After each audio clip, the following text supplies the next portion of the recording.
काही 4-5 ठिकाणी आहे. त्याच्यात आता एक प्रोजेक्ट आपल्याकडे लाईव्ह इंडिया मार्फत होता आणि तो आपल्या हिंगोली जिल्ह्यात आहे. प्रोजेक्ट बद्दल जर सांगायला गेलं तर ऑलरेडी प्रोजेक्टचे काम सुरू आहे.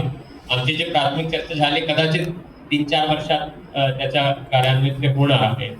आणि मग या ठिकाणी खूप सायंटिस्ट, खूप काही रिसर्चर्स, शोधकर्ता या क्षेत्रामध्ये भारताचे असो किंवा बाहेरचे असो ते आपल्याकडे येणार. मग मला असं वाटतं ही एक सुवर्ण संधी आहे आपले जिल्ह्यासाठी की आपण किती पट या लोकांचा फायदा घेऊ शकतो.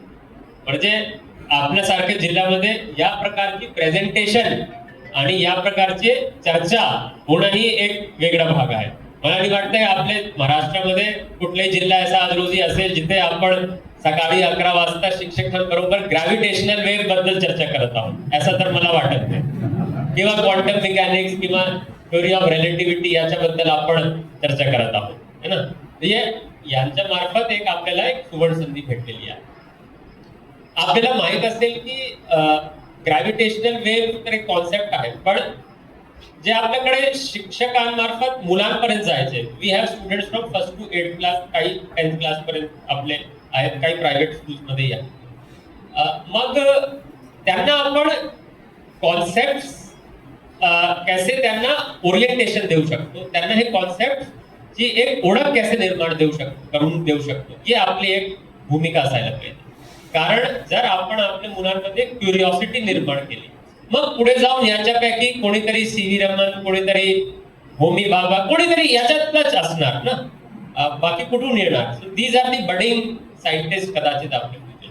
पण आता या वयामध्ये जर आपण त्यांना इंट्रोड्यूस केले हे कॉन्सेप्ट, कदाचित त्यांना त्याची गांभीर्य समजणार नाही.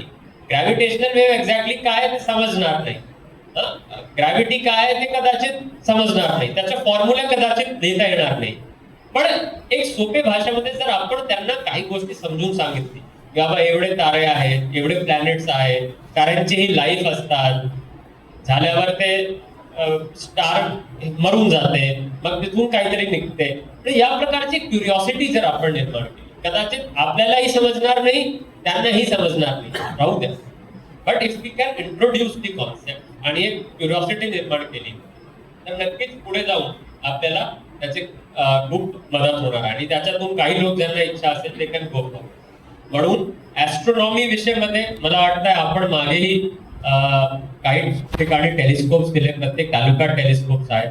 ऍस्ट्रॉनॉमी क्लब्स ही आपण या ठिकाणी निर्माण केलेले आहेत. We have already established a lot of astronomy clubs in the schools. We have a lot of telescopes also in every taluka. Now the issue is how to make good use of them. म्हणून आज लिगो India उनकी तरफ से खगोल मंच तो astronomy club प्रत्येक तालुक्यात एक ते स्वतः स्थापन करत आहे आणि त्यांच्या मार्फत ते एक चांगला टेलिस्कोप परत देतात. आणि आज स्टार फेस्ट मार्फत संध्याकाळी मला वाटतं स्टार गेझिंग काही कार्यक्रम ते करण्यात आलेला आहे. तर आपल्या मार्फत मुलांना इथे आपण घेऊन यावं अशी माझी इच्छा राहील, सिटीचे असो किंवा बाकी असो. पुढे माझा ऐसा विचार आहे, मेरा ऐसा मानना है कि live India can help us to we can have these star gazing sessions taluka wise. म्हणजे सेनगांव के टीचर्स और सेनगांव के आजू बाजू के स्कूल्स के बच्चे, अगर हम 1 घंटा भी शाम को 6 to 7 7 to 8 कि टेलीस्कोप है, सब कुछ है, वहीं पे हम ऑर्गेनाइज कर ले. बसमत में ऐसे अगर हम तालुका वाइज आपण पहले हम लेंगे और फिर उसके बाद केंद्र स्तर पे हम हर केंद्र में एक टीचर जिसको हम एस्ट्रोनॉमिकल गाइड बोल सकते हैं, उसको हम ट्रेन कर सकते हैं. आप में से ही कोई वो सब्जेक्ट टीचर हो सकता है, फिर वो वहां से उनको दिखाए. मैं फिर से बोल रहा हूँ, आप मेरा ये बात समझें कि जरूरी नहीं है कि करेक्ट उसको दिखाई दे, है ना. आप जब उसको टेलिस्कोप से दिखाएंगे कदाचित त्याला दिसणार नाही, अर्धी गोष्ट दिसेल, त्याला मार्स दिसेल तर त्याला सॅटर्न मिळेल. Let it be. See science is all about making mistakes, है ना. जेव्हा थॉमस अल्वा एडिसननी बल्बचा निजात केला, त्यांनी जवळजवळ 100 कितीतरी त्यांनी हे एलिमेंट ते शोध घेतले, वापरले, मग ते फेल झाले आणि मग शेवटी टंगस्टन आला. तो science is all about trying, experimenting, failing, परत ट्राइंग, एक्सपेरिमेंटिंग, फेलिंग. ये सायन्सची खूबी आहे, है ना. कालच मी एक युval नोआ हरारी जे आपले या म्हणजे या एराचे एक लेखक आहेत, कदाचित तुम्ही ऐकलं असेल त्यांचं नाव, त्यांची पुस्तके खूप प्रसिद्ध आहेत, युval नोआ हरारी. ते म्हणत होते की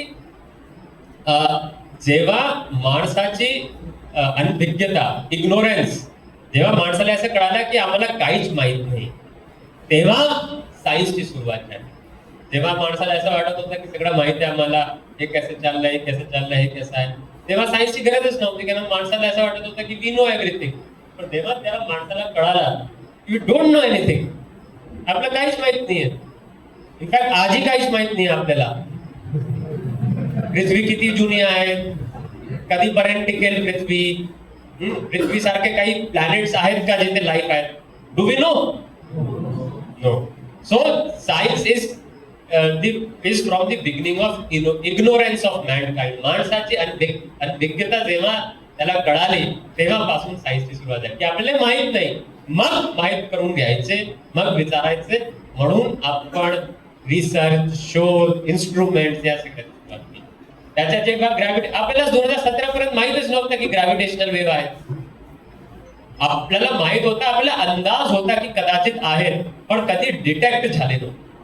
म्हणजे आपण कधी त्याला बघितला नव्हता किंवा डिटेक्ट केला नव्हता. तर 2017 मध्ये डिटेक्ट झाल्यानंतर कळाला की गुरुत्वाकर्षण जे होतं त्याप्रमाणे गुरुतरंग आहेत आपल्याकडे, ग्रॅव्हिटेशन वेव्ह एक्झिस्ट. सो ते इग्नोरंट होत्या. म्हणून मला असं वाटतंय की मुलांना हे समजून सांगणे की तुम्हाला काहीच माहित नाहीये, आपल्यालाही समजून घेणे की आम्हाला काहीच माहित नाहीये, सायन्स बद्दल आपल्याला काहीच